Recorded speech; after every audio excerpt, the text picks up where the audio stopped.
Կամուրջները այսօր վերջապես բերման են ենթարկել Իվետա Մուկուչյանին։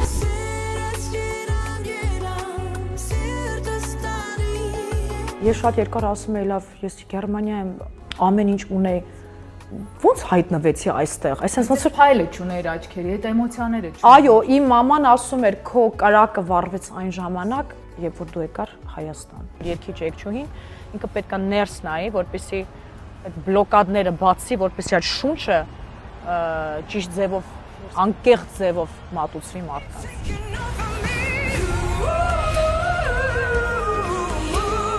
Ղարաբաղի դրոշը բարձրացնելը ինձ համար շատ ճակատագրական էր։ Իմ ներսում ծաղիկների գույնավոր այգի է եւ այդ այգու մեջից հրավառություն է դուրս գալիս։ Ես հիմա իմ անցյալի այն փոքր Իվետայի ապագան եմ։ Եթե ես իմ հայրենիքում փակվեմ մի անկյունում ու չվայելեմ Երևանյան, այո, շունչը, իմաստը ո՞րն է։ Քուրիկիս պատմությունը օրինակ է նրա համար, որ եթե դու մի բան արդյոք ուզում ես սրտանց ու հավատում ես, բայց պետք է նաև բաց թողնես ու չվախենաս։ Իրականում չմոռանանք, որ բոլորը փնտրում են սեր։ Ի վերջո,